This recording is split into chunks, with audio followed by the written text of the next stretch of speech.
Hello everyone, DJ Gez here, and today I want to show you how to data overlay vehicle information into your racing videos. You might have seen in some of my videos that I have like a gauge that shows the RPM and the lap times while I'm going around the track, and it also shows a map that's made from the phone's GPS.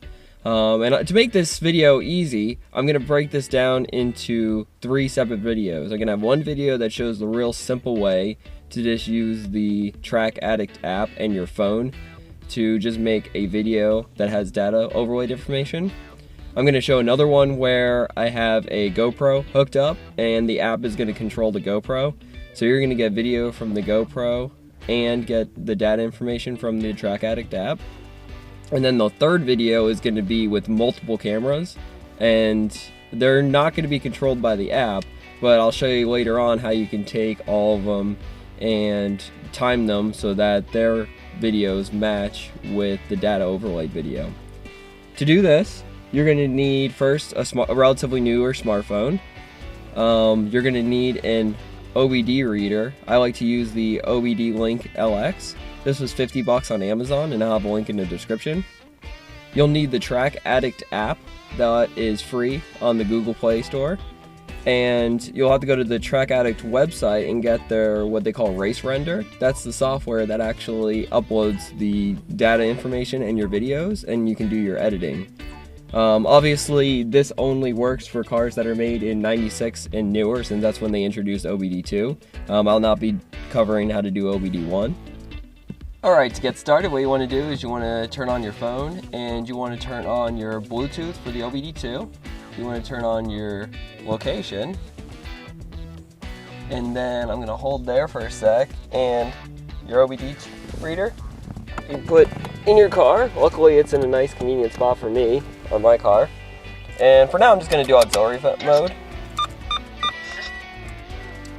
And to get started, real quick, before we go into Track Addict, I wanted to show just the app that came with the scanner itself.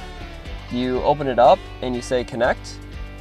Doesn't take very long. The thing that's really nice about this scanner that I like is that it just always seems to work. You know, it's never buggy or anything. Oh, and right now, I mean, obviously it pairs real quick because it's already been set up for this, but to be honest, all you got to do is press the little button on it and pull down on your Bluetooth and hold and click on it and then put in like a code. I think it was like 0000, and then you're paired. So pairing was really easy. But what's really cool is you can click diagnostics and it'll show up any codes you have. Yeah, so I got a bunch, but that's okay.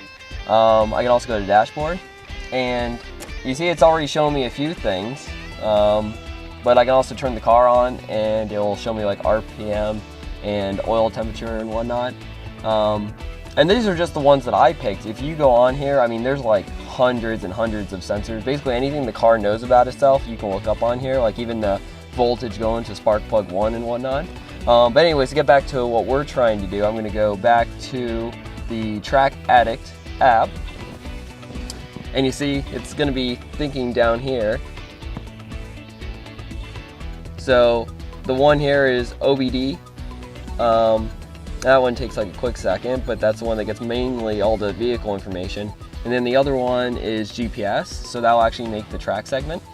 So here there's the different types of tracks you can have. You can have trail, drag, segment, and circuit. We'll do segment, and you can go to options, and here's many different options that you can pick from. Like I'm having it stored to the SD card, I'm in miles per hour. We're gonna use the, oh yeah, here, when you first open, you'll have to click this, and you'll say I want to pair to this device that it's seen through Bluetooth. But it already paired to OBD Link, so we're good there. Okay, for this last option, I'm gonna have where the session is at on that mount. The camera from the phone is gonna be here. And then the camera I'm using right now, which is the regular GoPro Black Series, I'm gonna have right there. And what I'm also gonna do, you can choose whether or not you wanna have one of these connected, because you can't have both, but I'm just gonna say camera off. So we're just gonna have that the phone just recognizes itself as one of the cameras. So I'm gonna give these a quick sec to turn green. Alright, preview. I'm going to flip this one actually. I'm going to do the front camera. So this way it's actually going to be looking at me. I'm going to say record.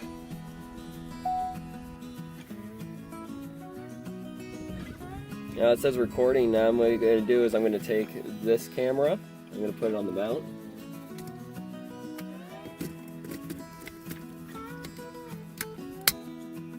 I'm going to turn the car on. We're just going to go forward a little, put it in reverse and go backwards a little.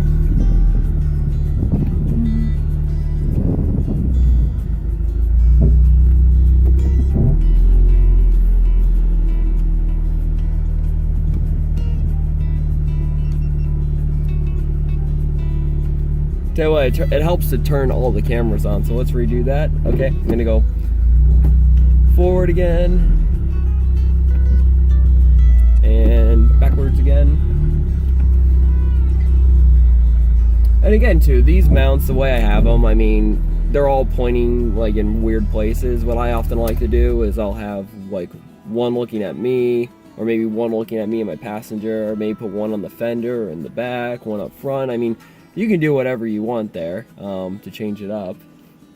Alright, now that we took our video, we're going to get back to the computer, and if I look,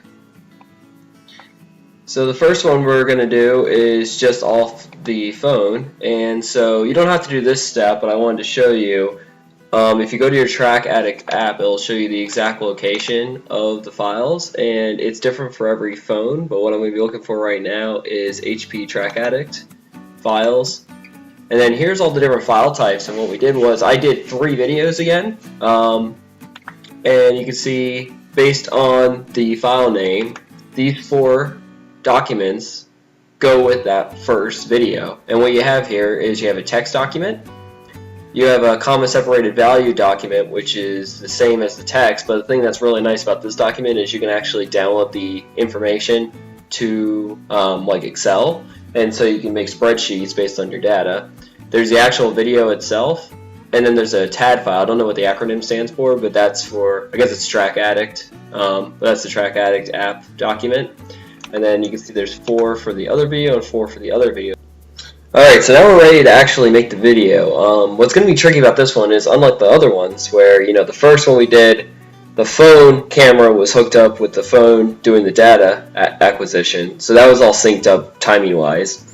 Then we had it where the phone was controlling the camera, so that was all synchronized. But then for the multiple camera option, we had it where the phone just ran on its own, so its video is synchronized to its data, but the 2 GoPros are just all by themselves, which makes it tricky. So what we're going to have to do is you have to take the videos and trim them so that they all have the perfect timing with each other. So I'm going to go to Race Render. It's also tricky is Race Render only lets you do a maximum of 2 pictures, like the main one and a little one. I know this one has 3, but then notice there's no data acquisition. So what we'll do is we'll click this one. We'll make the main video the 1 GoPro. So I downloaded this. We'll make it that one. Secondary video.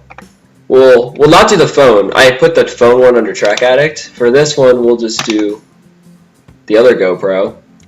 And then for the data, go to Track Addict, and it's going to be the last one. Yeah, so this is the TAD file. Oh, text. Let's try this one. Maybe this one. Yeah, there we go. And you pick one of these you like, of course. We'll just do the standard one. I don't want lap counters. Alright, so there you see we got our 1 GoPro here, and our other GoPro here, and then the TAC. And like I said, if we wanted to, we could have uploaded the video for the phone, but I didn't. What's also annoying here is, notice this video goes behind stuff, and like the Race Render, you can't get rid of it. So this is where it comes in handy. I actually have another software that I use, so I just do 1 picture or 1 video hooked up with the data acquisition, and then I do another one overlaid using the other software. But just to show you guys, basically this is how you do it, and this is going to be glitchy because of all the stuff I have going on my queue. But basically what's going to happen is the video are not synced up at all. So what you'd have to do is click on one of the videos, go to the trim section here, and change the timing until they sync up. It's a pain, it takes a while, but I think it's the best way to do it. And then once you got your videos synced up the way you want them, at least in this program, you say create video. You pick your resolution and you say start rendering. And then once you got that, if you want, you can then, like I said, import to another video editing software and add your other videos that you'll just have to sync up. But like I said, it takes time, but it makes amazing videos.